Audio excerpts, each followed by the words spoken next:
my point to you is that although this is culturally incredibly counterintuitive, it is metaphysically completely coherent. There is nothing incoherent about this idea that the drive to all expression, including artistic expression, is whatever emptiness feels that it must do, because that emptiness is subjectivity. So it's not nothing. It is empty of form, but it is pregnant with all possible forms, just like a dancer is pregnant with all possible choreographies, or a lake is pregnant with all possible ripples. So it is not an absence of all. On the contrary, it is the ultimate pregnancy. The emptiness is pregnant with all that there can ever be. Now, why does it then express it? Why does it then give birth?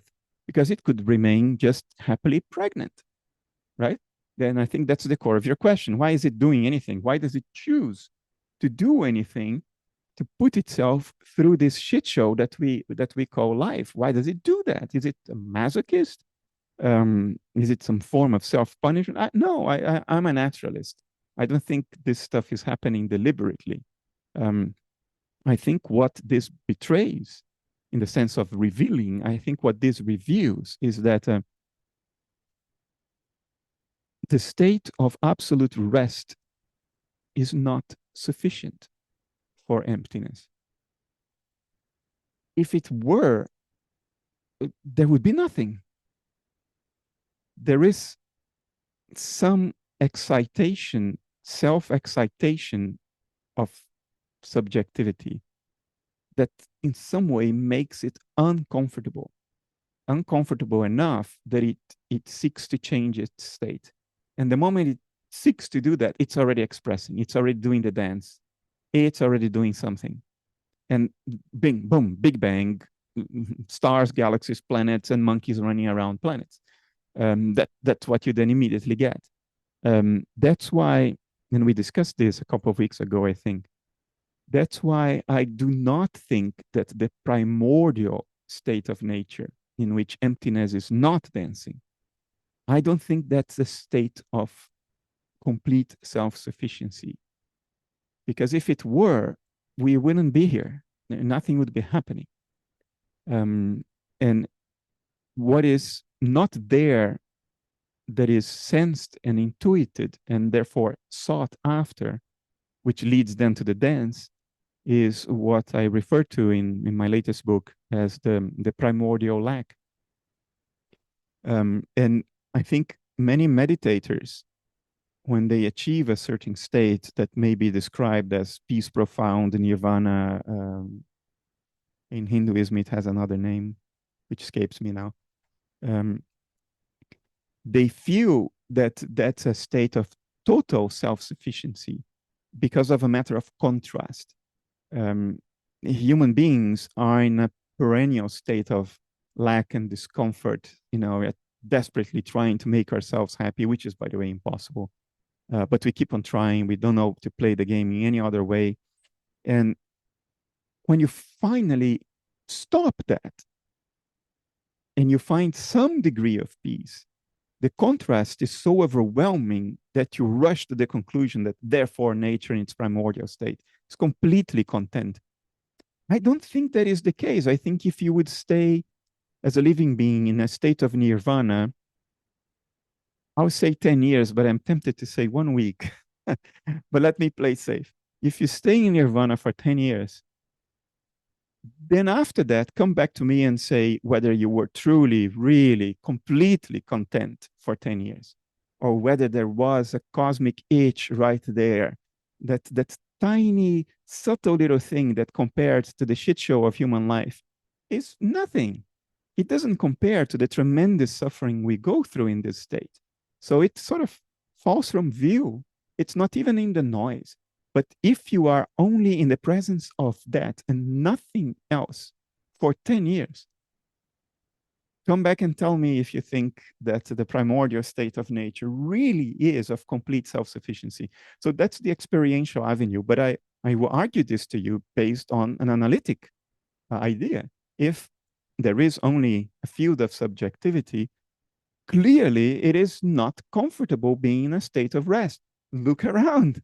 That's the empirical proof. It's not at rest. It's desperately doing a dance, whether it's a victory dance or some other kind of gig, I don't know. But it's desperately doing something, and it seems incapable of stopping. And I think it is coherent to say that that's an internal impulse towards self-excitation. It doesn't come from the outside. It doesn't have an external trigger because there's nothing outside of it. It is the sum total of what there is. And this isn't incoherent. We feel all the time triggers and drives from within, not prompts from the world, but stuff that arise in us out of a sort of self-excitation. And it compels us to act and do something and change our state and the state of the world in some way. So this idea of an inner drive that is natural, intrinsic, and inevitable, it isn't incoherent with talk of the ultimate level of existence being empty. Because even emptiness, if it has dispositional states, in other words, if it has the tendency to act in a certain way as opposed to other ways, those tendencies are archetypal, right? And that's what Jung referred to as archetypes, the basic templates of mind to behave, to act, to wish, to desire, to fear, and so on. If there is only one field of subjectivity, then the archetypes apply to that because it means one natural universal mind. One of those archetypes is a template of discomfort. And I think that's an empirical necessity if we agree with all the rest of the rationale for idealism, a form of objective idealism. If we agree with all the rest of the rationale on its own basis, then we must face the implication, which is that this universal mind, in a very deep archetypal level, does not regard a state of absolute rest as sufficient. It seeks to express itself through the mirror of experience. That's what Olivier was talking about earlier, that the artistic expression is a mirroring of the empty state within. Somehow, this mirroring of our inner potentiality on the mirror of experience seems to be sensed as a path to fulfillment. Traditionally, this has been called the impulse to self-knowledge, because you can only know yourself by expressing yourself and regarding your own self-expression in some context, right? So how do you know which notes are played by the guitar string, right? Because the notes a guitar string naturally produces, scientifically speaking, can tell you how long it is, what is the elasticity of the guitar string, how much mass it has over its length, because these parameters determine what are the natural frequencies or the harmonics under which the guitar string will vibrate if it's excited. So there is a sense in which this field of subjectivity can only know itself by plucking itself and observing the notes, so it sort of can try to intuitively reconstruct what it is. Because if it doesn't do that, if it doesn't express itself, it's like the guitar string that doesn't play a note. It can't know itself because in itself, it's empty. There's nothing discernible there, right? And it needs to dance. Emptiness needs to dance. And it is by observing the choreography on this mirror of experience that it can intuitively, I'm going to anthropomorphize it because I have no other recourse, but keep in mind that anthropomorphization is an error. It seeks to infer its own characteristics by observing its own dance, by listening to it, to the notes it produces when it plucks itself. Practicing. Practicing itself. Discovering itself. Expressing itself, yeah. And if it doesn't do that, there is no way for it to infer anything about itself because it is emptiness. Emptiness at rest is emptiness. It's just a pregnancy of of everything, but not an expression of anything. I think that is the cosmic itch. I think that is the primordial lack. It's this intuitive, intrinsic, irresistible desire, very, very spontaneous, not deliberate, not thought through, very spontaneous desire to figure out what it is. And if that pops once, even if mildly, there is no stopping it. It builds on its own momentum, and boom, Big Bang, galaxies, quasars, black holes, planets, and monkeys running around. And here we are. Thank you, That's my intuition about it, Jasper. Yeah, fine. It's good to know, and it motivates also to continue the impossible pursuit to find forms for things we can't Yes, reach. there you go.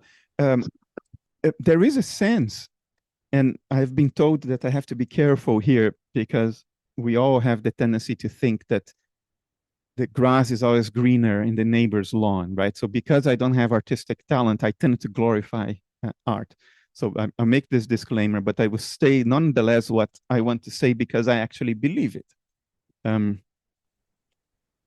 There is a sense in which the most fundamental form of expression is artistic expression. It is what the universe is doing. It is the empty space within trying to figure itself out by expressing itself and observing what comes out of that. That's what the artist does.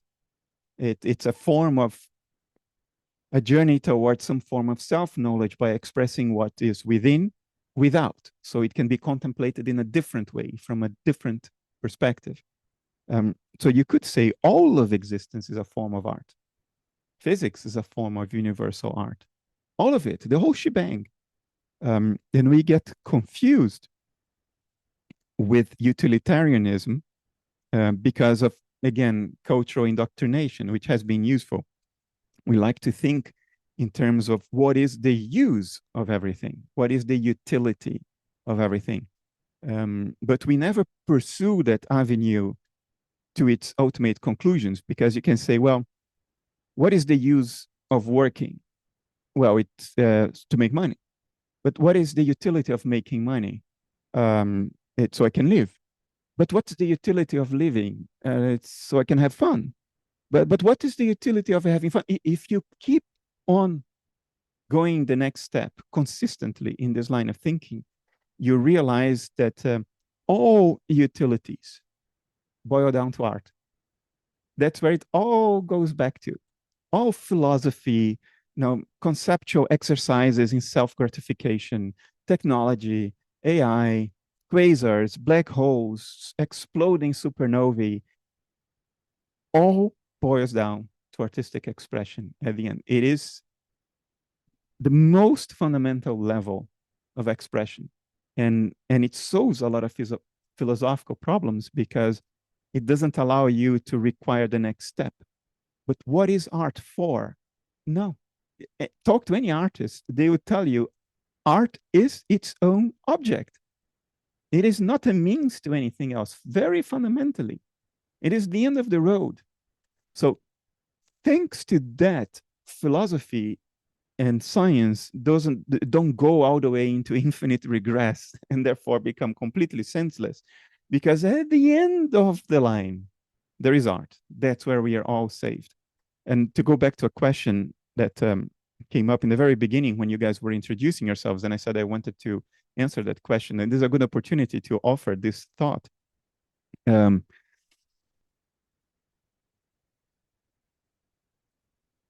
AI doesn't do art. AI recycles art, because if there is no art to train an AI, that AI can do nothing. It will not produce even a picture. And that comes from a profound misunderstanding that the culture seems to have about AI.